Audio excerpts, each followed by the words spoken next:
जय गुरुदेव। गुरु ब्रह्मा गुरु विष्णु गुरुदेव महेश्वरा गुरु साक्षात् பரம்பிரம்மா தஸ்மை ஸ்ரீ குருவே நமக. இது சீக்ரெட் டாக்டரின் பற்றி தான் சொல்கிறது. இது வந்து ஸ்டேட் ஆஃப் ஸ்லீப் ஸ்பிரிச்சுவல் லைஃப்பில் எப்படி உபயோகப்படுறதுங்கிறத பற்றி சொல்லப்படுது. சிருஷ்டி வந்து ஆரம்பிக்கிறதுக்கு போகிறது, லயம் ஆகி அது ஆரம்பிக்க போகிறது. அப்போ நித்ராஸ்திதி, அது நித்ராஸ்திதியை பற்றி எத்தனை ஞானம் நமக்கு தெரியுமோ அதெல்லாம் அன்மேனிஃபெஸ்ட் ஸ்டேட்டில் போகிறது, அதாவது அவ்யக்த ஸ்திதியில் போகிறது. ஆஃப்டர் மேனிஃபெஸ்ட் ஸ்டேட் வரும். அப்பா அம்மா சங்கல்பம் ஆறுது, பரிவர்த்தனை ஆறுது. பாசிட்டிவ் நெகட்டிவ், தட்சிணம் உத்திரம். பாசிட்டிவ் எல்லாமே நித்ரைக்கு சம்மந்தப்பட்டது தான். இதை வந்து ஒரு சங்கேதமாக ஒரு சொல்லலாம். என்னென்னா, ஈஜிப்டில் பிரமிடை பற்றி சொல்கிறா, ரிஷிலாம் நம்ம தேவாலயத்தை பற்றி சொல்கிறா. நம்ம தேவாலயத்தில் போயிட்டு வரும்போது சொல்லுவோம்ல, அந்த கோபுரத்தை தரிசனம் பண்ணணும் அப்படின்னு. அதுதான் டீப் ஸ்டேட், அது சிகரத்தை பார்க்குறது அப்படிங்கிறது. 3 அபிவிருத்தி பற்றி சொல்லப்படுறது: சங்கல்பம், விஸ்டம், அபிவிருத்தி. இன்டென்ஷன், சீக்ரெட் வந்து எப்படி ரூபம் செய்கிறது அப்படிங்கிறத பற்றி. தர்ம அர்த்த காம மோட்சம். முன்னாடி பார்த்தா இது சிம்பிள் மீனிங்காக தெரியும். சில சமயம் நம்ம சிம்பிள் மீனிங்கை விட்டுட்டு வேறு ஏதோ இருக்கோ அப்படின்ட்டு யோசனை பண்ணுவோம். சாஸ்திரத்தில் இதுக்கு 2 எக்ஸாம்பிள் சொல்லலாம். ஒன்று என்னென்னா பங்கஜம். பங்கஜம் அப்படின்னாக்கா பத்மன்னு அர்த்தம். பத்மன்னா மண்ணிலேருந்து பிறந்தது அப்படின்னு சொல்கிறோம்.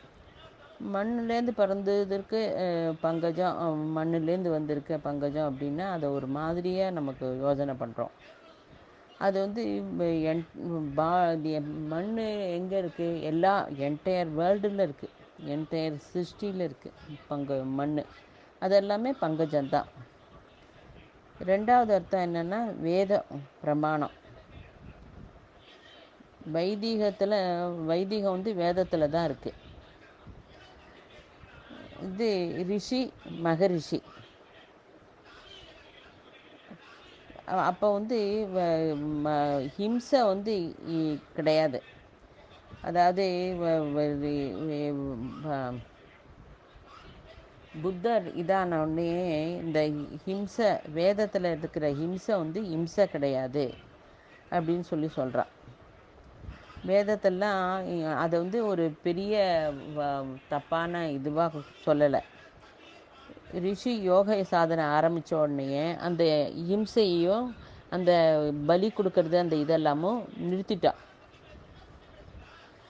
அஹிம்சை, இந்த அஷ்டாங்க யோகத்தில் அஹிம்சையும் ரொம்ப முக்கியமாக சொல்லப்படுறது. யம நியம பிராணாயாம தாரண சமாதின்னு இருக்கிறதுல யமத்தில் நீ கெட்டிக்காரனாக இருக்க அப்படிங்கிறது எப்படி கண்டுபிடிக்க முடியும்? நீ ஏமா ஃபாலோ பண்ணுற அப்படின்னா, இதுக்கு வந்து யாரும் உனக்கு வந்து சர்டிஃபிகேட் கொடுக்க வேண்டாம், நீயே உனக்கு சர்டிஃபிகேட் கொடுக்கலாம். சிம்பிள் ட்ரிக் என்னென்னா, அவங்ககிட்ட வெறுப்பாக உங்கள்கிட்ட சண்டை போட்டுண்டு உங்கள்கிட்ட ஒரு மாதிரி ஒரு விரோதி மாதிரி இருக்கிறவா வந்து உன் முன்னாடி உட்காந்துருந்தா அவகிட்ட நீ சாதாரணமாக பேசி இருந்தேன்னா உனக்கு அஹிம்சை இருக்குன்னு தெரிஞ்சுக்கலாம். ஆனால் உன் மனசுக்கே தெரியும் நீ அவள்கிட்ட எப்படி பேசின என்னங்கிறது. அதனால் இது வந்து ஃபஸ்ட்டு ஸ்டெப்பு தான். விசாலமான அர்த்தம் பார்க்காம இருக்கோம் நம்ம நிறைய விஷயத்தில். பரா பசியந்தி மத்தியமா வைகரி. அடுத்தது 4ங்கிறது இதெல்லாம் இது 4 அர்த்தம், 4 இருக்குது. அது ருக் யஜுர் சாம அதர்வன, அது 4 வேதம். அந்த மாதிரி 4ன்னு வந்தாக்க இது பரா பசியந்தி பத்தியமா வைகரி. 4ன்னு வந்தால் ருக் யஜுர் சாம அதர்வனம். இப்போ 3ன்னு எடுத்துட்டாக்க 3 குணம். இது சத்வ ரஜஸ் தமோ குணம். பிரம்மா, விஷ்ணு, ருத்ரன் 3. அப்புறம் ஸ்தூல சூஷ்ம காரண. அப்புறம் இதெல்லாம் 3ன்னு வருது. தர்மம் அப்படின்னா ஹிந்து தர்மம்னு நம்ம சொல்கிறோம். தாரணை செய்கிறது தான் தர்மம். உப்பாக இருக்கிறது தர்மம். அது வந்து இன்றைக்கும் இருக்கும், நாளைக்கும் இருக்கும், நேற்றும் இருந்தது. அதே உப்பு சர்க்கரையாக இருக்கும். அது சந்திர மண்டலத்துக்கு எடுத்துன்னு போனால் கூட உப்பாக தான் இருக்கணும். இது வந்து சாஸ்வதம், சனாதனம், நித்திய நூதனம் தர்மங்கிறது. 5000 வருஷம் ஆனாலும் இதே தான். உப்பாக தான் இருக்கும், சர்க்கரையாக தான் இருக்கும். தர்மம் மாறினா பதார்த்தம் மாறும். அப்போ விஷயமும் வேற ஆகிடும், புரிஞ்சுக்கிறதும் வேற ஆகும். நமக்கு இது சங்கல்பம் வருது, யோக சாதனை கற்றுக்கணும், யோக சாதனை பண்ணணுங்கிறது நம்மகிட்ட சங்கல்பம் வருது. அப்போ நம்மகிட்ட உள்ள சின்ன கான்சியஸ்னஸ் தான் யோக பிரக்கிரியை பண்ணுறதுக்கு தோன்றது, செய்ய தோன்றது. நம்ம தர்மங்கிறது வந்து சத்திய, தர்ம, சாந்தி, பிரேம. வந்து கோபம் வந்தால் கொஞ்ச நேரம் தான் இருக்கும். கோபம் வந்து கண்டினியூஸாக இருக்காது, கொஞ்ச நேரத்துக்கு வந்துட்டு போயிடும். ஆனால் தர்மம் வந்து எப்போதும் இந்த சத்திய, தர்ம, சாந்தி, பிரேம நம்மளோட குவாலிட்டி. இது எல்லாருக்கும் உண்டு. இந்துவானாலும் உண்டு, முஸ்லீமானாலும் உண்டு, கிறிஸ்டின் ஆனாலும் உண்டு. எல்லாருக்கும் இந்த 4ம் இருக்கும். தர்மம் எங்கே இருக்குது? அது அதனோட மீனிங் தெரியணும் நமக்கு. அதுக்கு வந்து அர்த்தம் அப்படின்னா மீனிங் ஒன்று. இன்னொன்று பணம். யோக சாதனை பண்ணுறதுக்கும் நமக்கு கற்றுக்கிறதுக்கும் பணத்தை நம்ம எப்படி உபயோகப்படுத்துங்கிறதும் அதுவும் முக்கியம். அதுக்கு எதுக்காக செய்கிறோம் அதை தெரிஞ்சுக்காமலே நம்ம பாதி ஆரம்பிச்சுடுறோம். இப்போ எக்ஸாம்பிள் சொல்லணும் அப்படின்னா 4-5 அக்ஷரம் இருக்குது. அந்த அக்ஷரத்தை சேர்த்தாக்க ஒரு டைம் மீனிங் வரும், ஒரு டைம் மீனிங் வராது, அனர்த்தமாக கூட போகிறதுக்கு ஆகிடும். நம்மளும் இந்த மாதிரி தான் யோக சாதனையை ஆரம்பிக்கிறோம். எதுக்குன்னு தெரியாமல் சில சமயத்தில் போயிடுறது. அப்போ அதுக்கு ரிசல்ட் வரல அப்படின்னாக்க நம்ம என்ன சொல்கிறோம்? இதுக்கு டைம் வரல, என்னோட கர்மா அப்படின்னு சொல்கிறோம். அப்படின்னு தான் அதை சொல்லி அதை மேலே டெவலப் பண்ணிக்கிறதுக்கு இது பண்ணுறதில்ல. நம்ம மனுஷ சரீரம் ஏன் ஏற்படுறது அதை தெரியணுன்னா அதுக்கு ஃபண்டமெண்டல் குவாலிட்டி என்ன அப்படின்னு இதெல்லாம் தெரிஞ்சுக்கணுன்னாக்க இன்னும் பொறுமையாக நமக்குள்ளே கேள்வி கேட்டுக்கணும். தர்மம் எங்கே இருக்குது அப்படின்னு நம்ம பார்க்கணும். இப்போ ஒரு மெடிக்கல் லேபு பண்ணணும் அப்படின்னா அதுக்கு இன்ஸ்ட்ருமெண்ட்ஸ் வேணும், அதுக்கு அப்பாரட்டஸ் வேணும், அதுக்கு உண்டான கரண்ட்டு வசதி எல்லாம் பண்ணணும். எல்லாமே இதுக்கெல்லாமே செலவு பண்ணணும். மனுஷ சரீரமும் அப்படி தான். இது வந்து கெமிக்கல் மூலமாக ஏற்பட்ட சரீரம் ஒரு பக்கம், அது வந்து 90% வச்சுக்கலாம். அப்புறம் வந்து சரீரத்தில் நிறைய இப்போ வந்து கிட்னி ஃபெயிலியர் ஆகிடுது, அதுக்கெல்லாம் டயாலிசிஸ் பண்ணணுன்னா நிறைய லட்சக்கணக்கில் செலவாகும். அந்த மிஷின் வாங்கணும் அப்படின்னா அதுக்கு மேலே செலவாகும். அதேமாரி தான் ஹார்ட்டு. ரஷ்யாவில் நம்ம பிளட் சர்க்குலேஷன்லாம் நிறைய மைல் தூரம் பிரவாகம் ஆகுது. இதெல்லாம் நமக்கு நம்மளோட பாடி, நம்ம சரீரத்தோட வேல்யூ நமக்கு தெரிஞ்சுக்காமல் இருக்கும். ரஷ்யாவில் வந்து ஆர்டினரி புல்லை வந்து பாலாக மாற்றுறதுக்கு ரொம்ப ரூபா செலவு பண்ணி அதெல்லாம் ஏற்பாடு பண்ணுறான். அதுக்கு புல் தான் போடணும், புல் போடாமல் வேறு எதாவது போட்டால் ஆகாது. நம்ம சரீர மிராக்கள் வந்து நம்ம புரிஞ்சுக்கல நிறைய டயத்தில்.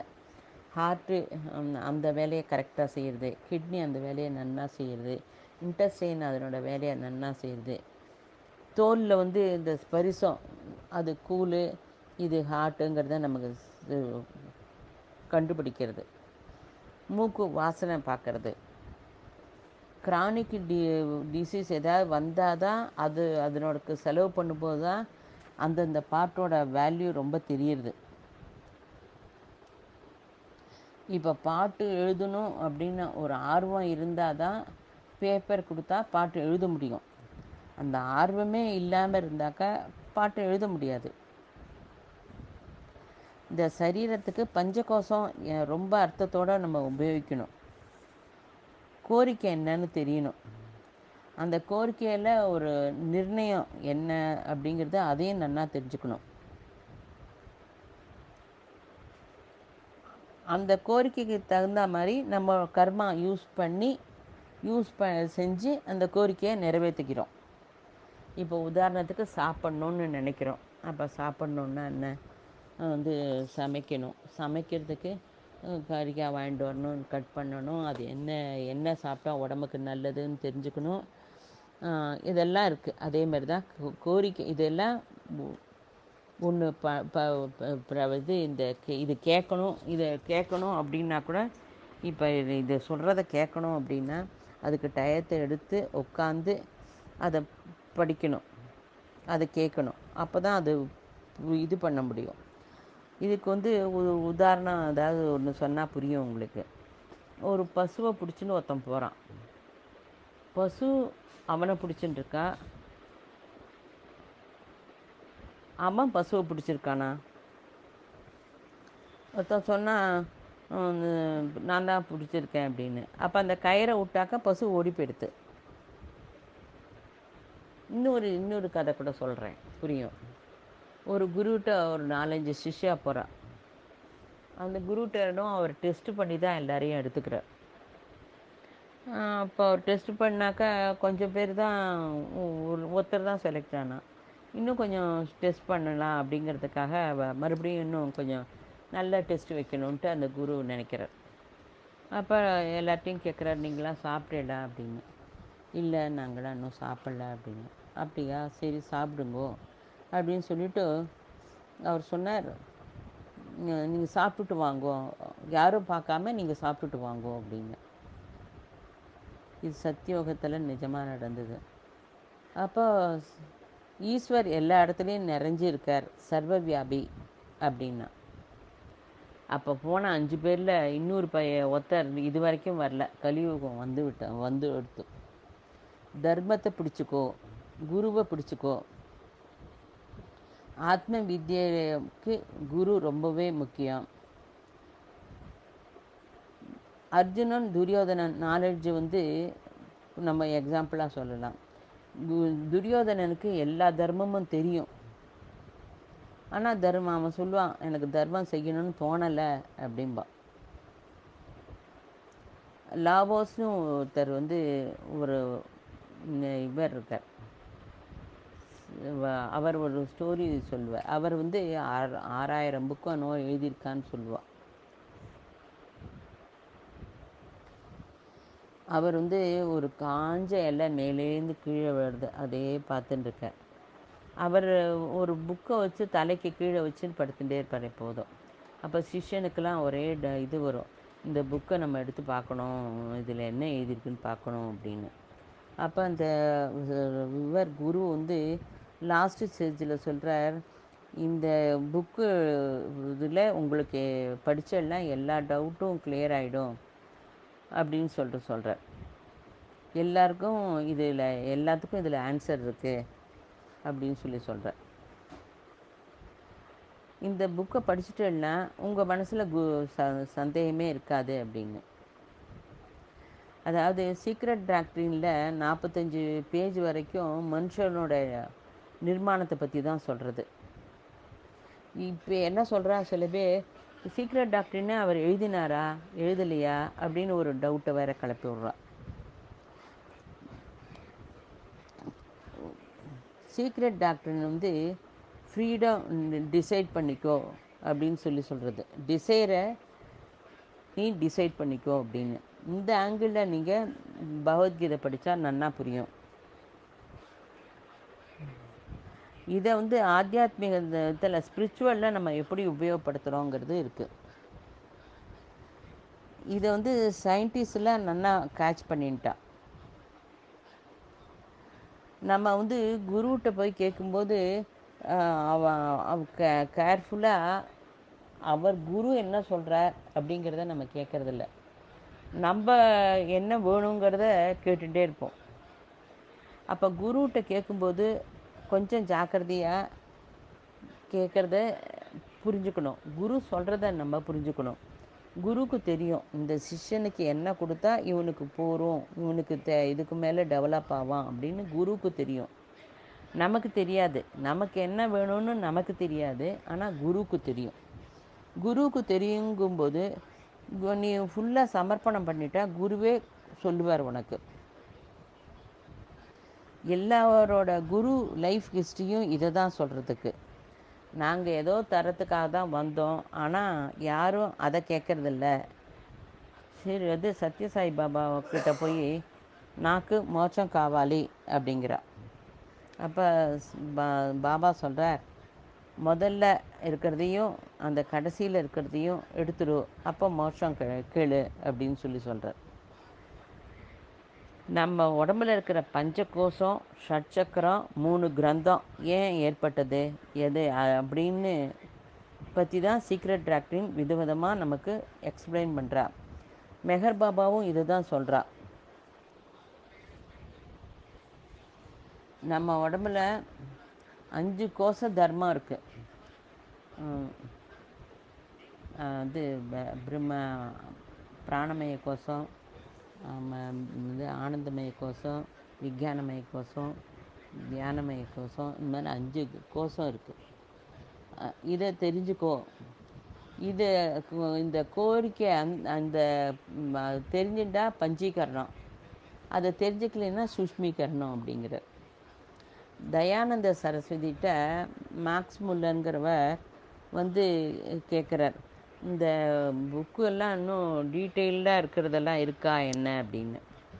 அப்போ தயானந்த சரஸ்வதி சொல்கிறார், நமக்கு வேண்டாமல் ரிஜெக்டட் காப்பீஸ் தான் அயல் நாட்டுக்காரெல்லாம் எடுத்துன்னு போயிட்டா. முக்கியமாக இருக்க வேண்டியதெல்லாம் இருக்குது, அது வந்து யூகி மட்டுங்கிற இடத்துல இருக்குது அப்படின்னு சொல்கிறார்.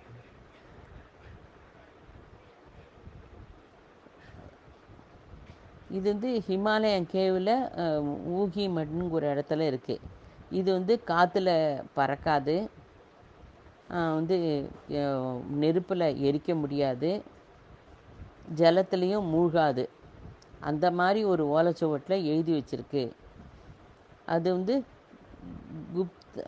குப்தஸ் தியான், இந்த தியானத்தை பற்றி குப்தமாக சொல்லியிருக்குன்னு சொல்கிறா.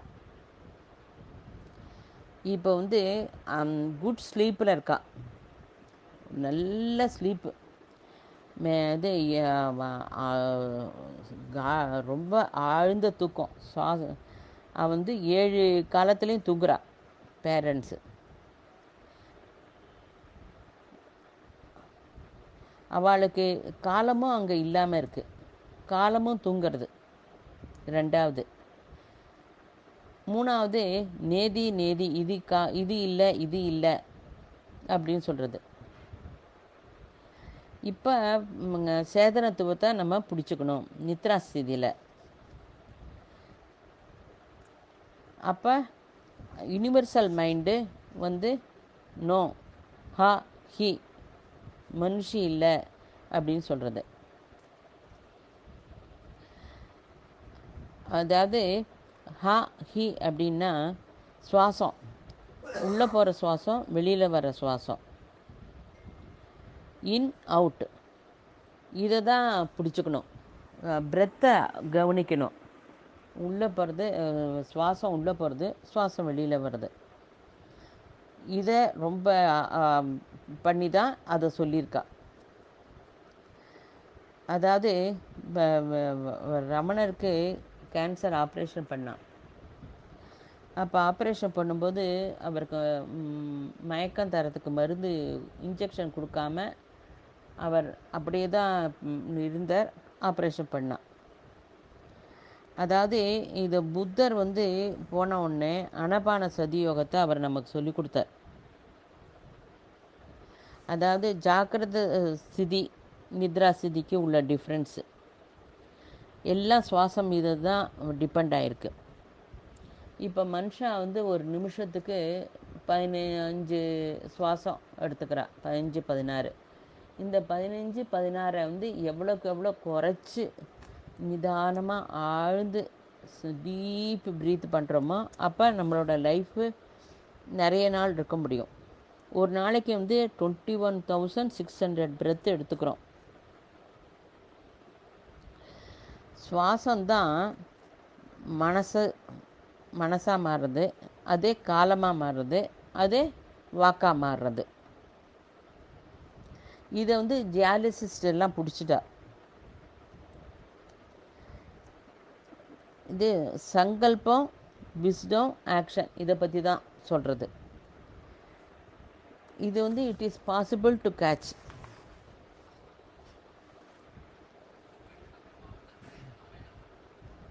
இப்போ நிரந்தரமாக ஒரே நாமாவை அடிக்கடி சொல்லிகிட்டே இருக்க நமக்கு இதெல்லாம் நன்னா புரியும்.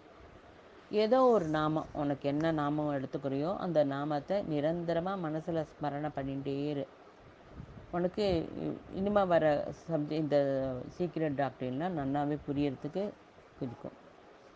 தினம் ராத்திரி படுத்துக்கிறதுக்கு முன்னாடி காலை அலம்பி காலை தொடச்சிட்டு படுத்துக்கோங்க. வலது கால் வச்சு படுத்துக்கோங்க. அப்போ ரீவைண்ட் பண்ணுங்க மனசை.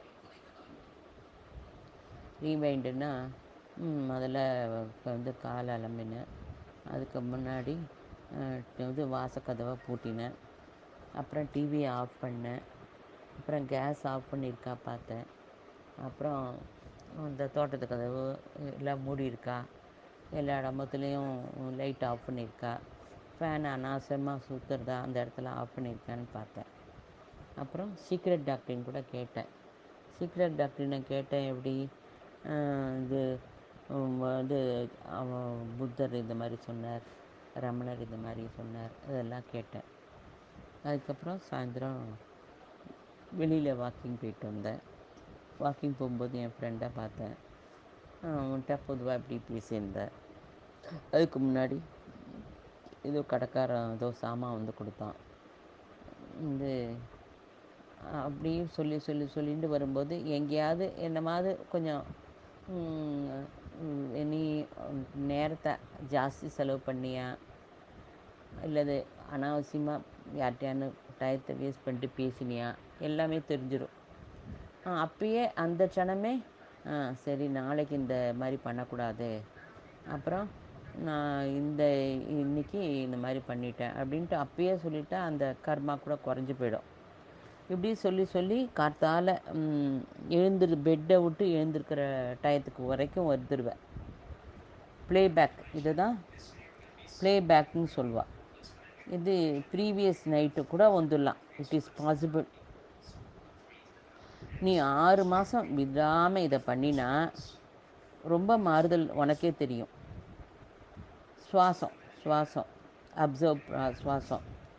இப்போ சுவாசம் பார்த்துட்டே இருக்கும்போது சடனாக சேஞ்ச் வருது. சுவாசம் பிரெத்து ஒரு சேஞ்ச் வந்துடுச்சுன்னா அப்போ தூங்குகிறோம்.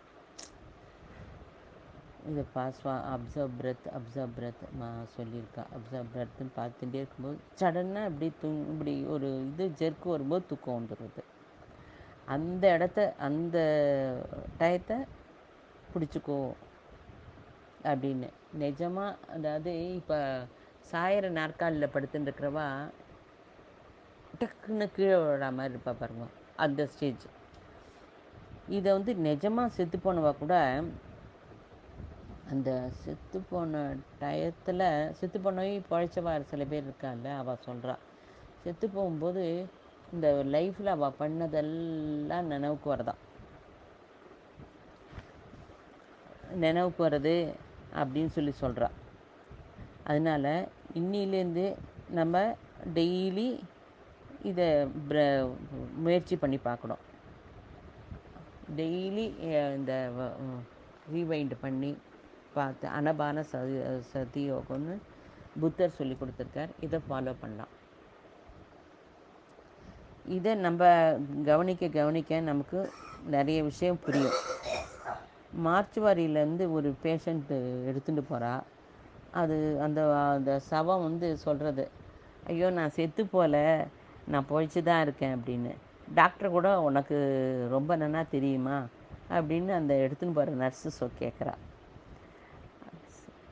ஃபுல் லைஃபு செத்து போய் பழைச்சவாள்லாம் கூட இந்த மாதிரி அனுபவம்லாம் சொல்கிறா.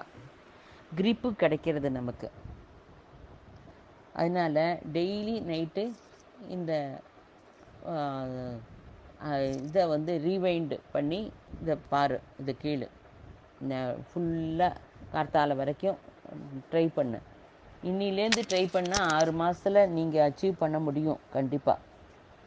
ஏன்னா எல்லாருக்குமே பண்ணணும்னு ஒரு ஆர்வம் மனசில் இருக்குது.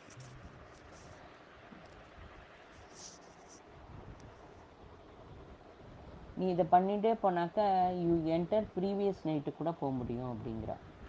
ஓகேயா? அப்புறம் நம்ம மட்டும் இந்த சாதனை பண்ணி ஸ்பிரிச்சுவலில் முன்னாடி போகணுன்னு கிடையாது. நமக்கு தெரிஞ்சவா எல்லாரும் பண்ணி எல்லாருமே ஸ்பிரிச்சுவலில் முன்னாடி போகணுன்னு நம்ம ஆசைப்பட்றோம். அதனால் எல்லாரும் சுகமாக இருக்கணுங்கிறதையும் நினைப்போம். ஸ்வஸ்தி பிரஜாபிய பரிபாலயந்தாம் நியாயேன மார்கேன மகி மகிஷாக குரு பிராமணேபியோ சுபமஸ்து நித்யம். லோகா சமஸ்தா சுகினோ பவந்து. லோகா சமஸ்தா சுகினோ பவந்து. லோகா சமஸ்தா சுகினோ பவந்து. ஸ்வஸ்தி. ஜெய் குருதேவ்.